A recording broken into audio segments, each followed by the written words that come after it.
Assalamualaikum warahmatullahi wabarakatuh. Ananda semua, peserta mata kuliah kalkulus diferensial ya. Kita akan mendiskusikan ya, atau kita akan membicarakan atau membahas tentang bagaimana mengembangkan rumus-rumusnya, rumus-rumus untuk turunan tanpa menggunakan lagi definisi dari turunan, yaitu dengan menggunakan limit yang sudah dipelajari sebelumnya. Saya harapkan nanti Ananda tetap membuka pelajaran yang sudah disampaikan sebelumnya, utamanya pada materi limit fungsi ya, teknik-teknik menentukan limit fungsi. Ya, jadi banyak bentuk-bentuk limit yang seharusnya sudah gampang bagi kita ya untuk menyelesaikannya. Ya, tidak perlu lagi menggunakan konsep epsilon delta ya, seperti yang disampaikan pada materi. Tetapi kita melihat kembali cara-cara atau teorema-teorema yang sudah kita pelajari, utamanya pada bentuk-bentuk limit yang bukan fungsi polinom ya. Misalnya fungsi trigonometri, kemudian bentuk-bentuk tak tentu gitu. Ya, bagaimana caranya? Silakan diingat kembali. Baik, Ananda semua, saya akan share screen ya untuk materi kita. Insya Allah kita awali dengan bagaimana membangun rumus-rumusnya ya, atau formula-formula gitu, menghitung turunan ya, baik turunan untuk fungsi polinom rumusnya, kemudian turunan fungsi transenden ya, kita mulai dari fungsi trigonometri sampai aturan rantai ya, aturan rantai. Jadi ada fungsi, komposisi, kemudian kita turunkan ya. Oke lah, kita sebut sebagai aturan rantai. Jadi yang kita bangun adalah caranya ya. Jadi kita tidak perlu lagi menggunakan limit fungsi untuk menentukan atau menghitung turunan fungsi. Baik, saya akan share screen ya. Oke. Ini kita membangun aturan ya untuk menentukan turunan. Ya, saya tambah halaman dulu ya.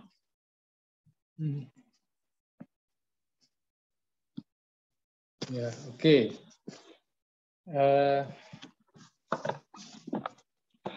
Kita mulai dari fungsi yang paling sederhana, fungsi konstan ya, fungsi konstan. Kita tulis misalnya fx sama dengan sebuah bilangan, katakanlah bilangan k ya. Jadi kita akan menentukan bagaimana turunannya kalau fungsi konstan. Anda pasti sudah tahu sebenarnya karena dari SMA juga sudah dipelajari. Nah, kalau kita menggunakan limit fungsi, maka kita harus cari fx plus h ya. Ya. Nah, kalau fungsinya konstan, tentu k-nya tetap jadi fungsi konstan apapun x-nya, apakah fx atau x-nya ditambah h, tetap nilainya adalah k. Nah, sehingga kalau kita cari turunannya, ini akan menjadi limit dari h menuju 0 ya. Apa ini? Fx plus h seperti kemarin ya, kurang fx dibagi dengan h. Ya, tentu kita tinggal substitusi ya. Fx plus h ya k, fx juga k. Jadi ini limit h menuju 0, k kurang k per h. Ya, gitu. Nah, fungsi apa ini? K kurang k per h. Ya tentu fungsinya fungsi 0. K kurang K ya 0. Ya 0 per H, nah 0 per H.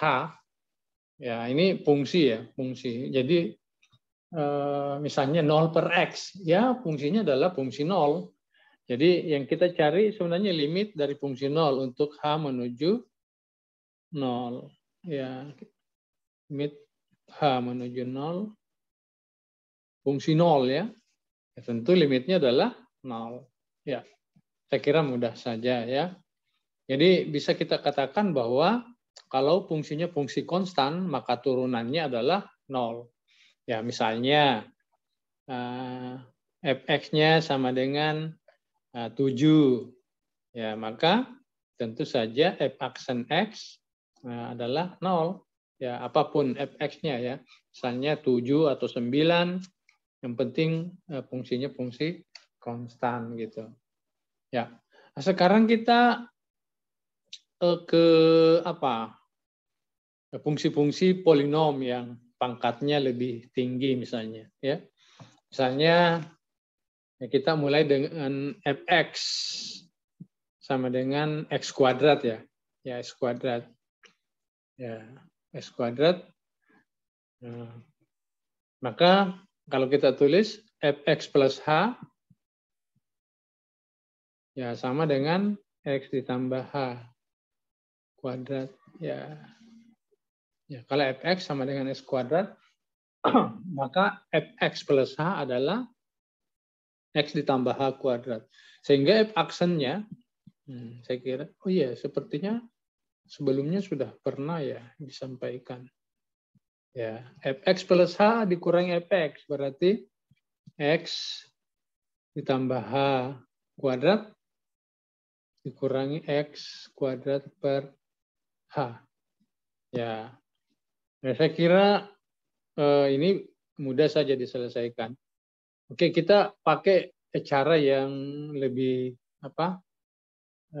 simple ya. X tambah h kuadrat dikurang x kuadrat. Ya, a kuadrat kurang b kuadrat. Ingat, itu sama dengan a ditambah b dikali a kurang b. Jadi x plus h kuadrat dikurangi x kuadrat, tentu x tambah h ditambah x. Nah, kemudian dikalikan dengan x tambah h dikurangi x. Nah, jadi kita bisa tulis di sini limit h menuju 0. Ya, saya tidak uraikan ya.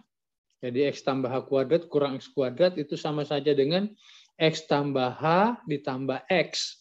Berarti x-nya ada 2 ya, 2x ditambah h. Ya. Kemudian dikalikan dengan x tambah h kurang x. Ya tinggal h. Ya gitu ya. Per h. Ya, oke. Nah, h-nya bisa dicoret. Ya, karena h-nya bukan 0. Itu hanya menuju 0 ya. Jadi hanya boleh dicoret. Nah, kalau begitu kita bisa lihat fungsi yang sisa itu adalah 2x tambah h.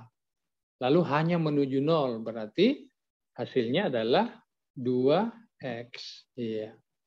Nah, kita bisa lihat bahwa fungsi yang rumusnya x kuadrat, maka turunannya adalah 2x ya, 2x. Ya, ini. Ya. Pada dasarnya, kalau kita mau menentukan turunan dari fungsi polinom, misalnya secara langsung kita mengikuti pola ya, fx sama dengan 5x berpangkat 3. Nah, itu, ya. Kalau tadi x kuadrat menjadi 2x, jadi pangkatnya ke depan atau menjadi 2 kali x, kemudian x-nya tinggal berpangkat 1, jadi hasilnya adalah 2x. Nah, sekarang kalau bentuknya seperti ini, ya sebenarnya menjadi apa? F aksen x sama dengan ya ini 3 kali 5. Ya, gitu ya. Yang menjadi 15. Kemudian x berpangkat, pangkatnya turun 1. 3 kurang 1, 2. Ya, seperti itu. Ya. Jadi menjadi 15x berpangkat 2. Ya. Ya. Nah, secara umum, misalnya bentuknya diperumum sedikit, fx sama dengan x berpangkat n. Ya, misalnya x berpangkat 7, x berpangkat berapa, maka turunannya ya n-nya ke depan ya. Nah, di sini koefisiennya x adalah 1. Jadi sebenarnya n kali 1. Maka f aksen x sama dengan n kali 1. Ya, n. X berpangkat, pangkatnya berkurang 1. Jadi menjadi n kurang 1. Jadi kita tulis kembali ya. Jadi kalau fx-nya sama dengan bentuknya x berpangkat n, maka f aksen x itu sama dengan ya n kali 1 x pangkat n min 1. Ya. Oke. Nah, sekarang ini bisa Anda kembangkan ya. Coba-coba kita bekerja pada fungsi yang bukan fungsi polinom ya. Fungsi-fungsi misalnya fungsi trigonometri ya. Misalnya fx sama dengan sin x ya. Nah, kita menggunakan limit ya untuk menurunkan apa sih turunannya fx sama dengan sin x ya. Jadi kita cari. Jadi tentu sebelumnya kita tulis dulu fx plus h ya supaya lebih mudah. Ini sama dengan sin x plus h. Ya. Oke. Jadi f aksen x ya seperti biasa limit dari h menuju 0 fx plus h dikurangi fx berarti sin x plus h dikurangi sin x ya dibagi h. Nah ini rupanya ada bentuk sin x plus h dikurangi sin x. Mudah-mudahan ini tidak salah ya. Sin dikurangi sin 2 kosin. Oh ya, mudah-mudahan ini tidak salah. Limit h menuju 0 ya 2 bentuk ya di trigonometri masih ingat sin a kurang sin b 2 cos setengah a plus b sin setengah a min b. Jadi ini menjadi 2 cos setengah x tambah h ditambah x berarti 2x tambah h. Sin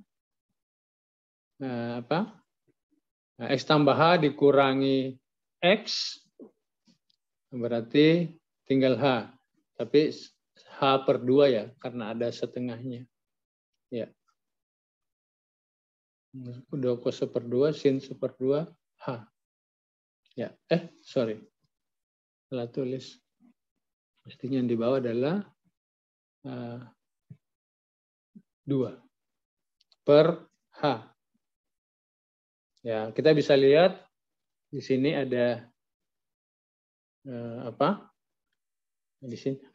Hati-hati, tidak boleh mengalihkan 2 yang ini dengan 2 yang sin h per 2 karena sin h per 2 itu bukan sin h per 2 tapi sin dari h per 2.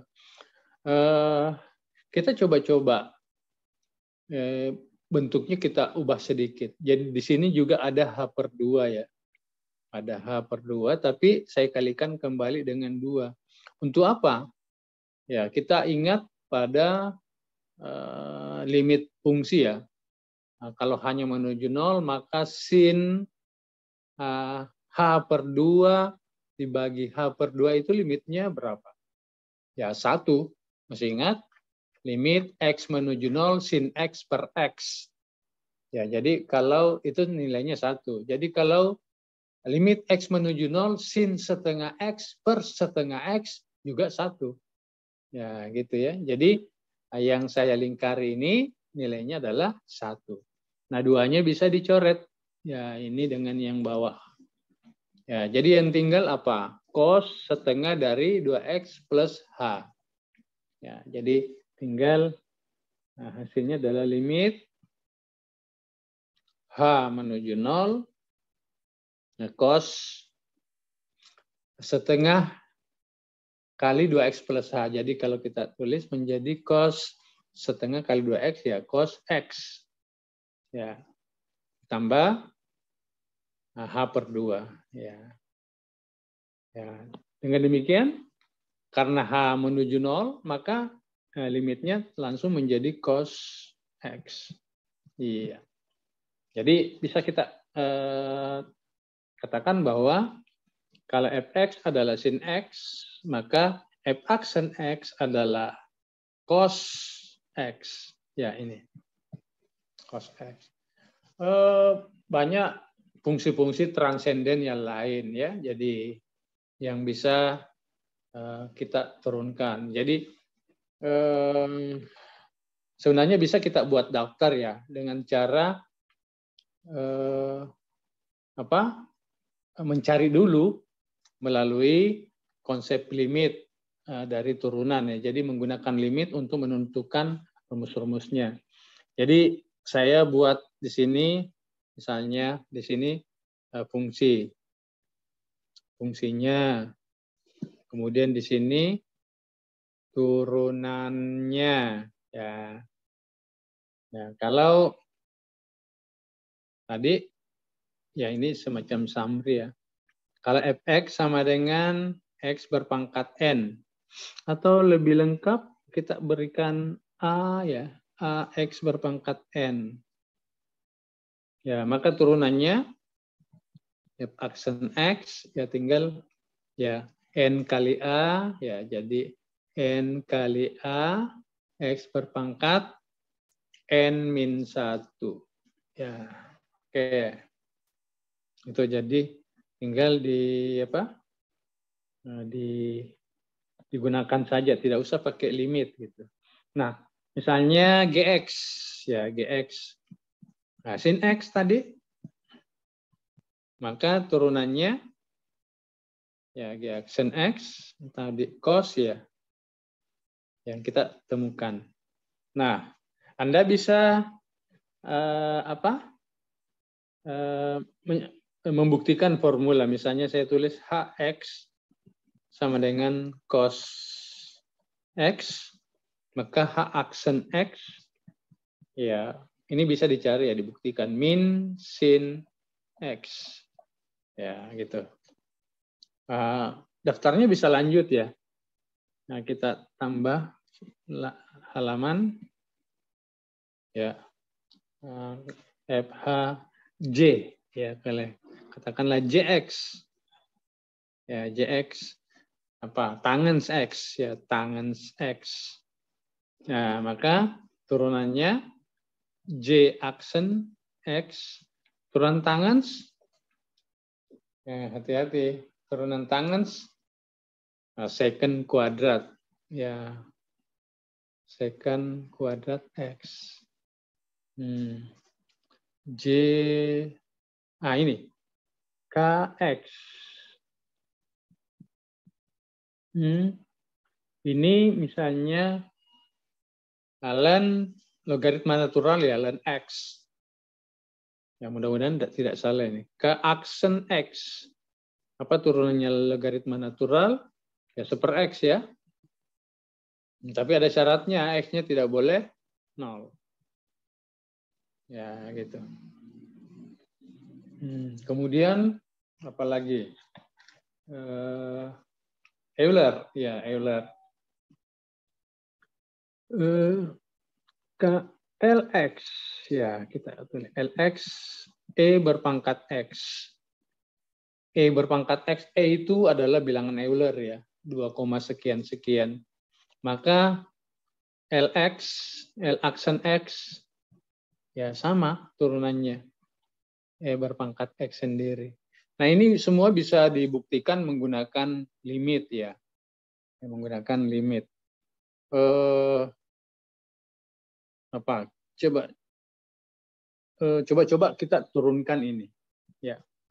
Tapi Ananda harus ingat, ada sebelumnya di konsep limit, bukan konsep limit ya, di pelajaran limit, masih ingat nggak ini? Kalau limit H menuju 0, E berpangkat H dikurangi 1 per H, itu limitnya adalah 1. Nah, gitu. Mengapa? Ya, karena ini kan bentuknya bentuk tak tentu ya. Coba Anda lihat hanya menuju 0. Kalau E berpangkat H, hanya menuju 0 itu kan E berpangkat H itu kan dekat sekali dengan 1. Ya, 1 dikurangi 1, bukan 1 kurang 1 sebenarnya ya, tapi bilangan yang sangat dekat dengan 1 dikurangi 1 ya dekat dengan 0. Hanya juga dekat dengan 0. Jadi sepertinya bentuk ini merupakan bentuk tak tentu. Ya, jadi kalau bentuk tak tentu biasanya caranya mencari limitnya apa? Ya, kita turunkan pembilangnya, kemudian turunkan juga penyebutnya. Jadi kalau ini mau dikerjakan karena bentuk tak tentu, ini bisa di sini. Limit H menuju 0. Wah, ini kayaknya ini ini advance ya, karena mencari turunan dari H. Oke. Ya oke lah, tidak usah diturunkan dulu. Yang jelas itu nilainya 1 ya. Tetapi sebenarnya karena berasal dari E berpangkat X, turunannya juga adalah E berpangkat X. Ya, nantilah itu yang kita, karena membuktikan E berpangkat H dikurangi 1 per H, kalau diturunkan kita dapat turunannya E berpangkat H, harus kita harus tahu bahwa turunannya juga E berpangkat H. Ya, jadi bukan membuktikan limitnya E berpangkat H kurang 1 per H sama dengan 1, tetapi menggunakan turunan dari E berpangkat X adalah turunannya juga E berpangkat X untuk menentukan limit yang ini gitu ya. Ya, jadi terbalik logikanya ya, maaf. Ya. Jadi ini dulu E berpangkat X dikurangi limit E berpangkat X, turunannya juga adalah E berpangkat X gitu. Ya. Oke. Ananda bisa berlatih dengan contoh-contoh ya, contoh-contoh. Ya, misalnya kita cari di sini di latihan ya. Ini sudah latihan belum? Masih contoh. Ini banyak contoh-contoh bisa Ananda berlatih. Ya, ini belum. Oh iya, ini contohnya. Ya, problem set 23. Nah, kalau 2x kuadrat, ya turunannya 2 kali 2, 4x berpangkat 1. Jadi 4x berpangkat 1. Kemudian nomor 2, Y sama dengan 3x berpangkat 3. Berarti turunannya adalah 3 kali 3, 9x berpangkat 3 kurang 1, 2. Berarti 9x berpangkat 2. Ya, dan seterusnya, dan seterusnya. Nah, ini bisa Anda berlatih ya. Ya. Ini soal-soalnya yang ini kan hanya penerapan saja. Ya, jadi saya senang kalau Ananda bisa mengerjakan soal-soal cerita ya. Ya, seperti ini. Dicoba saja. Ya, ini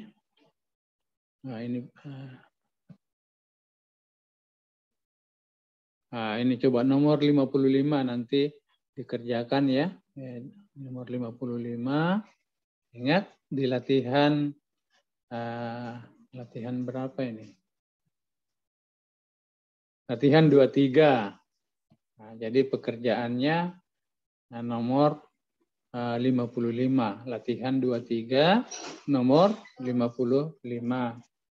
Ya. Kemudian ini ada gambar. Dicoba gambar ini soalnya mungkin dari Oh, penghitung ya. Tidak usah kalau menghitung. Ini ada kode C-nya semua. Yang tidak ada kode C-nya, apa ini? Ini mungkin 61. Ini 61. Ya, jadi ada dua nomor ya. Ya, nomor 55 dan nomor 61. Ya. Ini untuk menentukan apa itu? Aturan dari turunan ya. Jadi menentukan rumus-rumus tadi. Nah, kemudian untuk turunan fungsi trigonometri bagian 2 saya sudah tuliskan tadi, kita sudah buktikan. Nah, coba-coba Ananda kerjakan nanti soal-soalnya. Nah, sebelum kita lingkari beberapa soal, kita latihan dulu di sini. Ya, problem.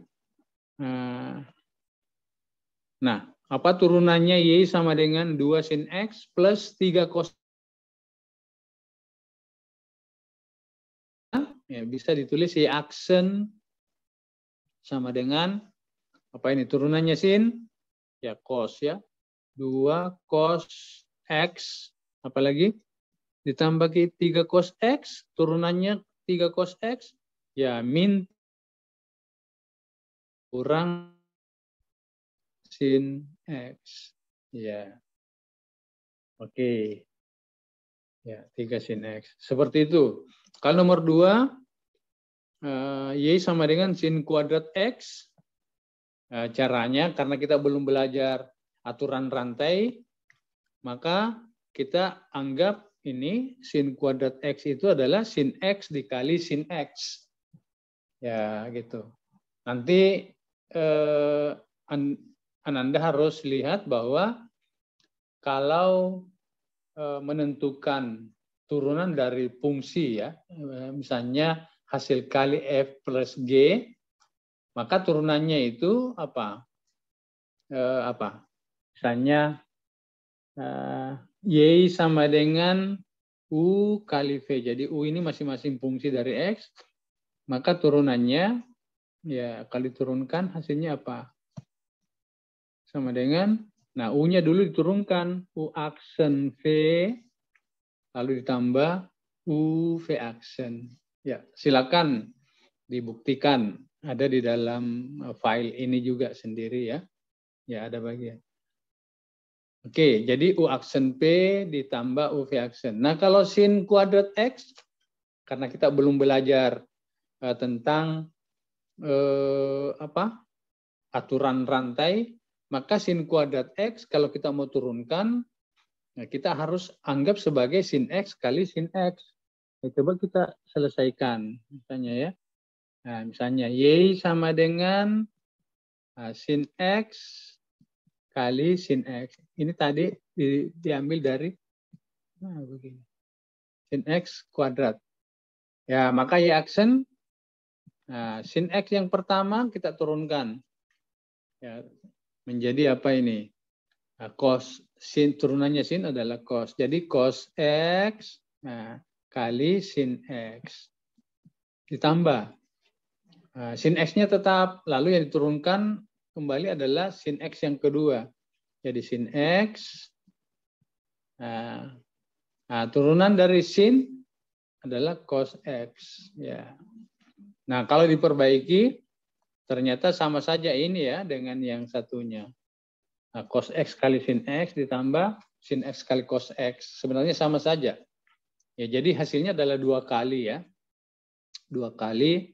Boleh ditulis 2 kali sin X kali cos X. Ya. Ya. Itu ya aturan perkalian gitu. Nah, kalau hasil bagi, ya kita langsung saja hasil bagi. Nah, kalau bentuknya Y sama dengan U dibagi V, maka turunannya apa? Y aksen sama dengan, nah ini. Masih ingat? Di SMA kayaknya sudah pernah diberikan ya. Nah, U-nya diturunkan.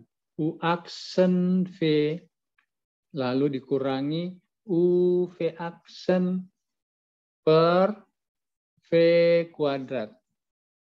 Nah, apa contoh yang bagus ya? Oh ya, tangens. Ya, misalnya Y sama dengan tangens X. Tangens X itu kan bisa ditulis sebagai sin X per cos X. Maka Y aksen, nah, Y aksen ini sama dengan apa? Hati-hati, kita anggap yang di atas ini sebagai U, yang di bawah sebagai V. Ya, jadi kalau kita turunkan U aksen V, jadi turunan sin dikali V. U aksen, karena U adalah sin X, maka U aksennya cos X. Cos X dikali cos X adalah cos kuadrat X. Ya, kemudian, nah ini kurang ya, kurang UV aksen. Berarti sin X kali turunan dari cos X. Ya, jadi turunan dari cos X juga menjadi min sin X. Berarti sin X kali min sin X berarti min sin kuadrat X. Ya, per V kuadrat. V-nya itu cos X, berarti cos kuadrat X.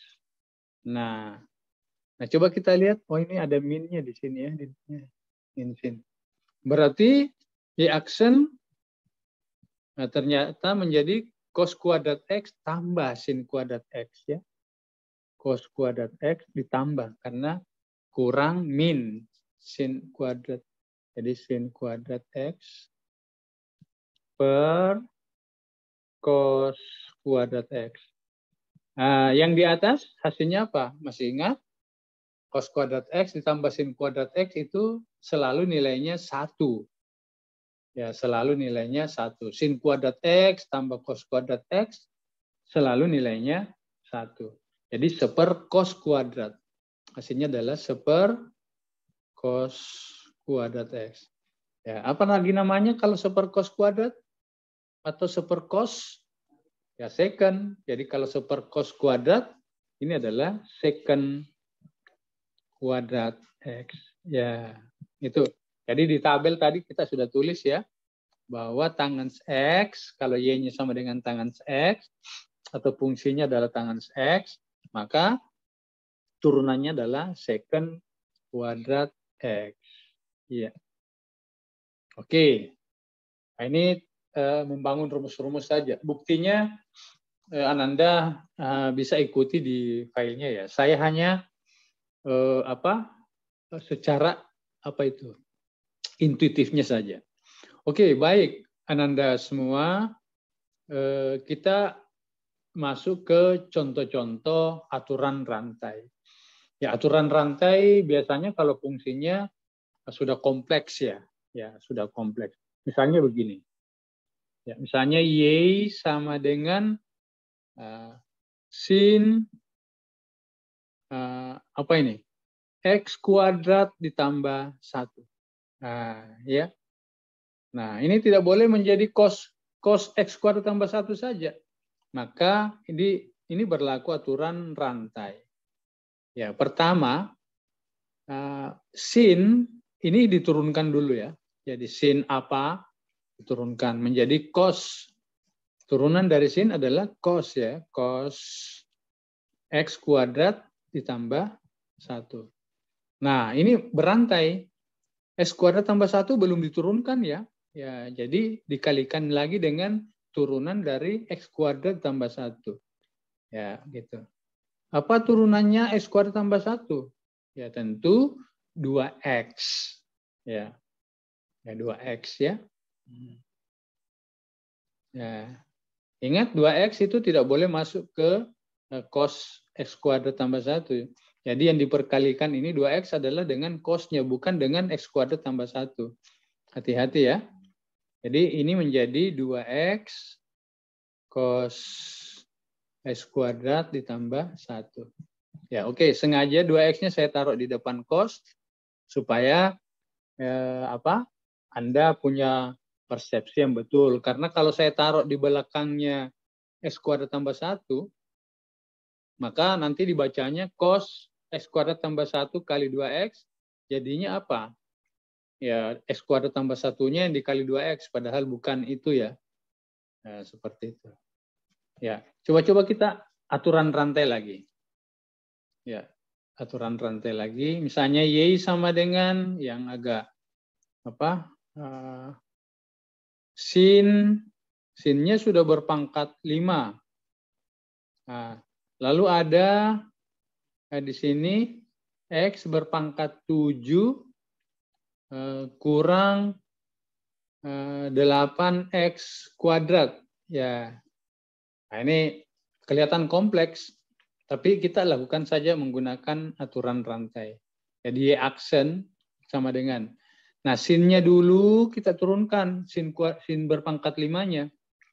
Ya, seperti tadi, kalau ada pangkatnya 5, maka 5-nya ke depan ya. 5. Nah, kemudian sin berpangkat 5 menjadi sin berpangkat berapa? 4. Ya, gitu ya. Nah, tetapi tetap dulu ditulis X berpangkat 7 kurang 8X kuadrat. Nah, masih ada yang belum diturunkan, yaitu yang ini, X berpangkat 7 kurang 8X kuadrat. Nah, itu harus dikalikan dengan, ya, jadi turunannya X berpangkat 7 kurang 8X kuadrat adalah apa? 7X berpangkat 6 dikurangi turunan dari 8X kuadrat. Berarti 2 ke 8, 16X. Ya. Oke. Nah, tinggal disederhanakan, diperbaiki bentuknya ya. Nah, jadi kalau memperbaiki bentuknya, yang ini jangan taruh di belakang di sini, tapi bawa ke depannya di sini ya. Ya, supaya nanti Anda tidak menganggap bahwa ini perkalian antara X berpangkat 7 kurang 8X kuadrat dengan 7X berpangkat 6 kurang 16X. Tetapi memang 7X berpangkat 6 dikurangi 16X itu dikalikan dengan 5 sin berpangkat 4 X berpangkat 7 kurang 8X kuadrat. Jadi seperti itu. Jadi aturan berantai itu sebenarnya mudah saja. Tapi memang ada teorinya ya. Nanti Anda bisa lihat ya. Jadi ini aturan berantai. Ya. Ya, misalnya kita mau buat lebih kompleks lagi. Pak, bagaimana kalau misalnya ini Y sama dengan sin dari sin. Sin, kemudian baru X kuadrat ditambah 5. Nah, gitu. Maka Y aksennya gimana? Ya tentu sin yang ini diturunkan dulu. Ya, sin yang itu diturunkan dulu. Baru sin yang ini diturunkan. Yang kedua, sin yang kedua. Baru X kuadrat ditambah 5 diturunkan. Jadi berantai gitu. Ya, coba-coba kita kerjakan ya. Jadi yang pertama dulu sin, berarti jadinya apa? Cos.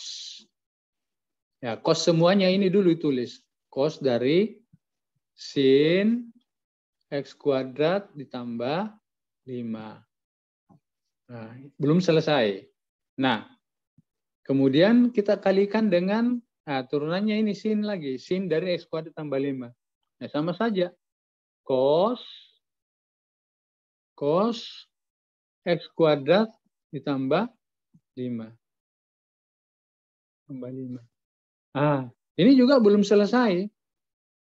Nah, harus kalikan lagi dengan apa? Turunan dari X kuadrat ditambah 5. Jadi dikali dengan apa turunannya X kuadrat ditambah 5? Ya tentu 2X. Nah, kalau 5 kan turunannya 0 ya, kan bilangan konstan.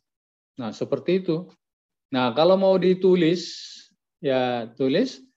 Nah, supaya bagus, yang 2X-nya kita bawa ke depan. Supaya tidak dianggap mengalihkan dengan misalnya cos dikalikan dengan X kuadrat tambah 5 ya. Jadi 2X-nya ke depan gitu. Nah, kemudian kali ini. Sebaiknya pakai kurung saja supaya lebih jelas. Ya, cos dari sin X kuadrat ditambah 5. Ya, kelihatan panjang ya. Karena memang kita mau lebih kompleks. Nah, masih ada satu lagi. Cos X kuadrat tambah 5. Iya. Seperti itu. Ya, panjang. Tapi itulah karena itu aturan berantai. Nah, ini kita butuh aturan rantai seperti ini, berantai ya. Karena tidak mungkin kita menghitung turunannya ini pakai limit gitu. Ini berat sekali kalau menggunakan limit. Limit H menuju 0, ya, kemudian sin dari sin. Nah, X kuadratnya itu menjadi X tambah H kuadrat tambah 5, kurang lagi sin dari X kuadrat tambah 5, kemudian per H. Nah, itu berat sekali menghitung limitnya gitu. Nah, sehingga kita butuh salah satu yang namanya chain rule ya. Ya, aturan berantai gitu. Ya. Oke. Latihan-latihannya ya. Bisa Anda lihat. Ini sudah langsung latihan di sini. Oh, ini. Nah, kalau begitu latihannya masih ada di belakang ya. Kita langsung latihan. Oke, belum soalnya. Ini banyak drill saja ini. Banyak latihan-latihan ini untuk supaya Anda bisa lebih mudah ya. Contohnya ini, nomor 1. Y sama dengan 1 tambah X berpangkat berapa ini? 15. Ya, maka turunannya sama dengan 15, 1 tambah X berpangkat 14. Kemudian dikalikan dengan turunannya 1 tambah X, ya turunannya 1, 0, turunannya X adalah 1, jadi tinggal mengalikan dengan 1. Ya, jadi hasilnya adalah menjadi 15 kali 1 tambah X berpangkat berapa ini? Berarti 1 tambah X berpangkat 14. Ya, jadi 15 dalam kurung 1 tambah X berpangkat 14. Ya. Nah, sama dengan ini juga. Ya. Nomor yang lain. Nah, kalau nomor 7, ya nomor 7 ini, bagaimana caranya? Ya bawa ke atas. Jadi ubah dulu bentuknya. Y sama dengan 1/, X tambah 3 berpangkat 5. Ya diubah supaya mudah pakai aturan rantai. Jadi karena X tambah 3 berpangkat 5 ada di bawah, maka bawa ke atas. Berarti X tambah 3 berpangkat min 5. Ya, berpangkat min 5. Sehingga kalau nomor 7 kita selesaikan, nah, Y aksennya apa? Ya, tadi pangkatnya sudah min 5 ya. Berarti min 5, apa ini lagi? X tambah 3 berpangkat berapa? Min 5-nya dikurangi 1, berarti min 6. Ya, dikali dengan turunan dari X tambah 3, ya 1. Hasilnya adalah tetap ini ya. Ya, seperti itu. Jadi kalau ada yang berada di bawah tanda bagi, nah dibawa ke atas saja gitu. Nah, ini sudah rupanya kombinasi ya, kombinasi dengan yang sebelumnya mencari turunan, ada hasil baginya seperti nomor 13, nomor 15, ini sudah pembagian. Ya, saya kira mudah saja ya pembagian. Jadi seperti ini misalnya 15. Caranya menurunkan apa? Ya cost-nya diturunkan dulu. Jadi menjadi min sin. Nah, jadi min sin 3X kuadrat per X tambah 2. Kemudian dikalikan dengan, ya cari apa turunannya 3X kuadrat per X tambah 2. Ya, gitu ya. Nah, turunannya tentu ingat bagaimana kalau bentuknya pembagian seperti jadi bentuknya adalah U per V gitu. Ya, U-nya adalah 3X, V-nya adalah X ditambah 2. Ya, jadi tinggal turunannya apa? Masih ingat? U aksen V dikurangi U V aksen per V kuadrat. Tinggal substitusi. Ya, gitu. Ya. Oke, kemudian saya mau cari soal yang bisa Ananda kerjakan ya. Itu latihannya. Rupanya di sini diperkenalkan beberapa simbol ya, beberapa simbol. Kalau simbol turunan boleh Y aksen, ya boleh, atau F aksen, boleh F aksen X, boleh juga D besar lalu X, ya, itu turunan semua. Bisa juga DY DX, ya banyak simbol-simbol ya, ya gitu penulisannya. Jadi rupanya sebenarnya ada 3 macam ya, pakai aksen, pakai D besar, kemudian DY, DX. Ya ini soal-soalnya ada seperti itu. Ini DY, DX, kemudian di sini ada DX saja. Rupanya ini sengaja ditulis supaya diperkenalkan. Ya, oke. Soal yang Ananda harus kerjakan. Nah, coba kita lihat di nomor-nomor yang oke, ini apa in problem? 41 to 46. Oke. Ada ini gambar 2 dan 3. Oh, aproksimasi. Ya nanti itu, aproksimasi ya. Oke. Cari aproksimasi. Ini masih ada soal kira-kira di sebelah. Oh iya, ini banyak soal. Ya tenang saja. Soal kalau kalkulus itu banyak sekali. Bukunya juga tebal-tebal. Ya. Saya minta nomor yang dikerjakan. Ini nomor odas tangan lain tuh. Ini dia. Kan kita sudah belajar apa itu? Slope ya, tangan lain ya, ini garis singgung. Ini nomor 67. Ingat 67 ini khusus soal dari aturan rantai. Aturan rantai itu berapa? 24 mungkin kodenya ya. Aturan rantai itu 25. Ya, aturan rantai itu 25. Jadi soal 25, latihan 25 nomor 67. Ya, 67. Nah, satu soal lagi.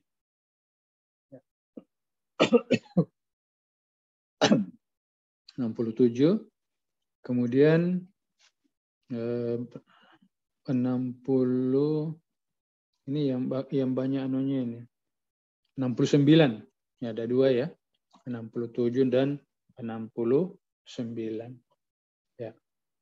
Ya, jadi kita sudah sampai pada aturan rantai, walaupun di bagian akhir dari aturan rantai belum kita jelaskan ya, itu aproksimasi. Ya, jadi nantilah pada saat pertemuan berikut saya akan menjelaskan. Sebenarnya Ananda mestinya harus membaca dulu atau membuktikan dulu ya sebelum kita pertemuan seperti ini supaya di dalam pikirannya itu sudah punya pengetahuan. Nah, kalau sudah punya pengetahuan, mudah informasi itu masuk. Kalau pengetahuan yang akan masuk itu sejenis. Itu teori belajar ya. Jadi kalau tidak ada pengetahuan sama sekali, baru tiba-tiba dihadapkan dengan pengetahuan baru, maka itu pengetahuan yang baru itu agak sulit masuk terkait dengan pengetahuan lama. Itu teori belajar. Sehingga pengetahuan yang baru yang masuk itu biasanya dinamakan sebagai pengetahuan instrumental. Jadi bisa juga dikatakan memahami secara instrumental. Ya, apa itu pemahaman secara instrumental? Contohnya adalah pada saat orang menghafal. Ya, menghafal. Yaitu di dalam pikiran itu tergantung. Jadi pengetahuan itu tidak terkait sama sekali dengan pengetahuan lain. Nah, kalau hafalan kan seperti itu. Nah, biasanya kalau tidak diulang itu hilang sendiri dengan sendirinya. Nah, karena itu sebelum kita belajar lebih lanjut harus memiliki pengetahuan sebelumnya. Jadi sebelum kita meeting, Ananda harus membaca, bukan sebenarnya membaca ya kalau matematika itu, ya memahami memahami konsep, lalu berlatih dengan soal-soal. Ya, memahami konsep itu bisa melihat contoh-contoh yang disajikan pada bagian teori, bisa juga melihat teorema-teoremanya, ya di situ. Jadi contoh-contoh pengertian dan teorema itu perlu Ananda semua perhatikan dengan baik. Oke, baik Ananda semua. Jadi kita sudah menyajikan materi pada bagian 23, 24, dan 25 ya. 25-nya masih sebagian. Masih ada yang belum saya sajikan. Apa yang saya lakukan ini hanya benar-benar sangat singkat. Ya. Jadi pertemuan kita ini hanya membahas hal-hal yang sangat simpel. Ya, sebagai pembelajar, Ananda harus mencari sendiri gitu. Jadi kembangkan rasa ingin tahunya gitu. Ya. Jangan misalnya hanya bertumpu pada apa yang disampaikan dosen. Nah, itu menjadi pembelajar yang gagal gitu. Nah, dosen sudah menyampaikan, lalu kita telusuri kembali. Jadi kembangkan rasa ingin tahu kalau Ananda mau berhasil. Walaupun dalam pengertian sempit, berhasil menguasai ataukah berhasil memahami pelajaran kalkulus. Ya, saya kira cukup demikian Ananda semua ya. Cukup sekian untuk pertemuan kita kali ini.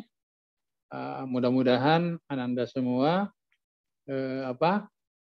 ada kesempatan lagi untuk menelusuri kembali.